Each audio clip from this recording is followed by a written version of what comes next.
It all began with Sophia Vergara, whose idea of light entertainment was telling strangers to leap off rooftops, completely naked with nothing but a parachute strapped on. When the host asked, "You make men and women jump out in the buff?" Sophia smirked. "That's my stunt guy. He volunteers for the blur. Trust me, once the camera's on, nobody's complaining." The audience roared, already hooked on her fearless charm. Moments later, Chris Rock strolled on stage, devolving every question into flirtatious quips. He sidled up to Sophia, teasing, "Forget my movie, what about her?" While she shrugged off his playful advances, cameras caught Chris winking as if he'd just landed the world's cheesiest pickup line.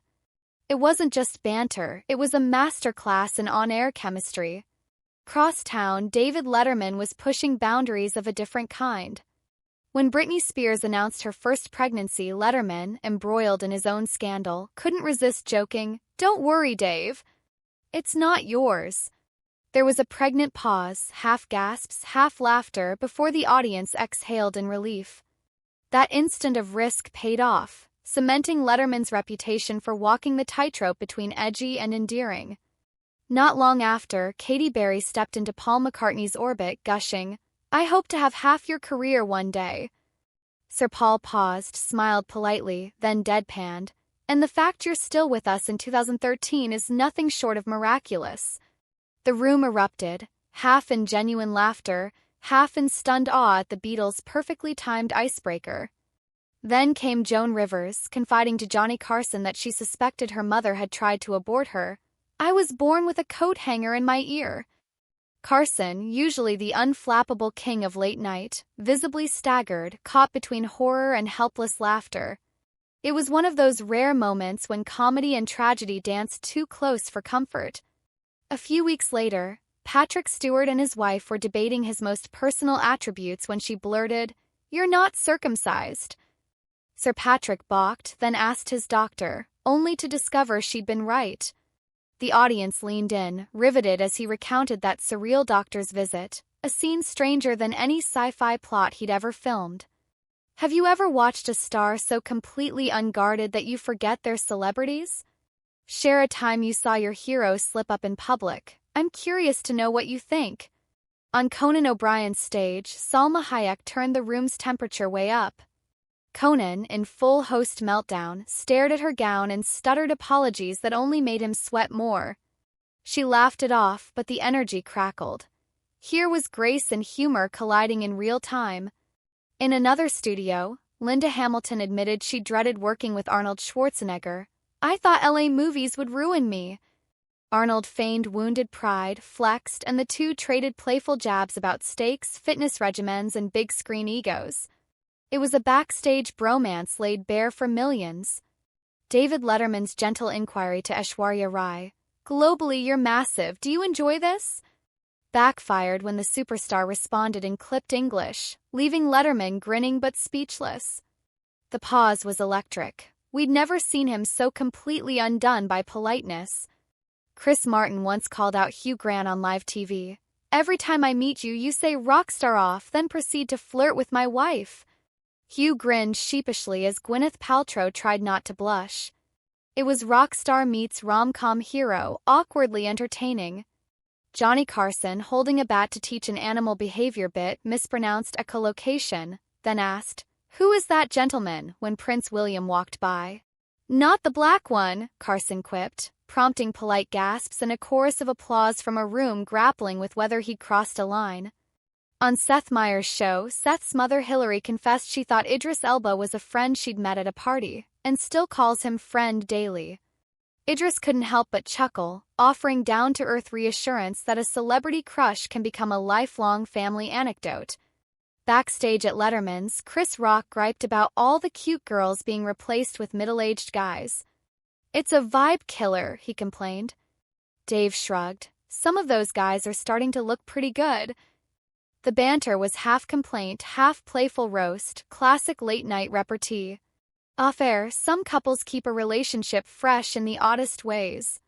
One star revealed that whenever her partner duffs a golf shot, he must strip to his boxers. She admitted, "It's not just him, any man on my team."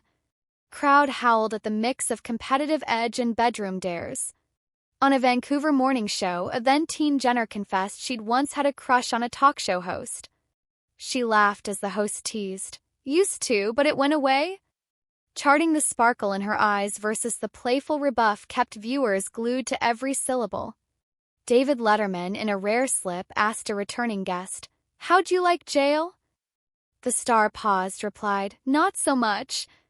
Then he pivoted back to lighter fare, demonstrating exactly how to juggle tough topics with trademark wit. Graham Norton staged a gay or European quiz with audience volunteers, sparking a debate more theatrical than academic. Cheers and chants of "gay or European" rang out until Norton declared, "I'll go gay, he looks too dashing." The absurdity of stereotyping became the real punchline. British actress Diane Cannon sat across Johnny Carson, who asked about her romantic history. She deflected with a coy, "Why are you asking?" and the studio erupted. Even Carson, master of the subtle tease, could barely contain his laughter at her nimble sidestepping. Then came the infamous weight poll. Carson polled the audience. "Want her to lose pounds, gain pounds, or stay the same?" Half voted same, half cried foul, and Carson quipped, "Right now it's about 60-40, but that's just my option." It was a lesson in playing with numbers and laughs. A legendary moment. Conan's guest revealed that his children asked him to demonstrate the magic finger, at which point Conan's expression was worth 1,000,000 laughs. Buried deep under host cool, his blush said it all. Chris Farley once bounded into Letterman's chair, so full tilt that he broke the set's upholstery. As foam sprayed and Farley beamed, Dave quipped, "I told you, some of those old guys look pretty good." It was a perfect storm of chaos and comedy. Madonna appeared on Carson with a gag, a comedy routine that involved a stuck zipper. Carson, ever the gentleman, tried prying it loose, only to be handed a pair of baby blue pliers. The image of Madonna holding tools is one late-night viewers never forgot. Joan Rivers returned to roasts with Johnny Knoxville in tow, teasing him about a motorcycle backflip gone wrong that left him with a catheter. Rivers smiled. "A massive tube in your nether regions, lucky wife." The blend of shock and laughter echoed long after the show. Famke Janssen stunned Conan by demonstrating a thigh-squeeze martial arts move. Conan hopped out of his seat, half excited, half terrified, capturing the moment adrenaline and humor collide when a host meets a real action heroine. At a BBC special, Olivia Colman casually called hosting duties like "I've snuck in as wardrobe staff." Kevin Hart blushed at her candor, and fans went wild online, debating whether it was the funniest handshake ever. Julie Walters snapped at Norton's nosy questions about her love life. "Mind your own business." That curt response became a meme, proof that even seasoned hosts can't win them all. Norm Macdonald once recalled a date that ended with a woman gifting him a G-string as a joke. When Norton urged, "Bring it out," Norm deadpanned, "It's stuck on my keychain." The gag stuck around as one of his simplest, funniest riffs. Harrison Ford sat for Graham Norton's film preview only to be told, "Get on the Blade Runner poster."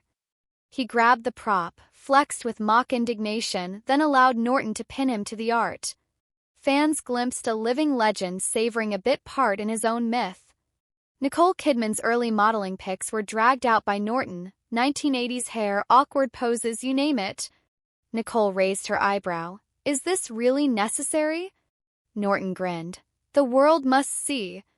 Their repartee reminded everyone that vulnerability goes hand in hand with fame.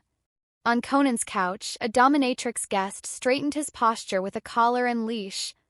Conan squirmed, part intrigue, part sheer panic, offering the audience a glimpse of what happens when you let a professional train a late-night host.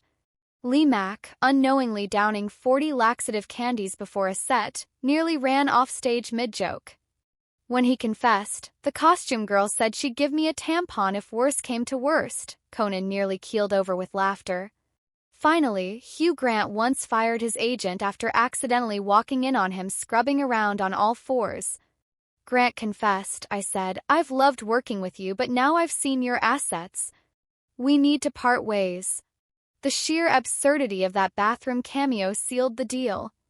From naked parachute dives to catheter punchlines, these late-night legends have proven that the most unforgettable moments happen when celebrities drop their guard, and hosts embrace the glorious unpredictability of live TV. Buckle up, there's always another wild confession just one mic check away.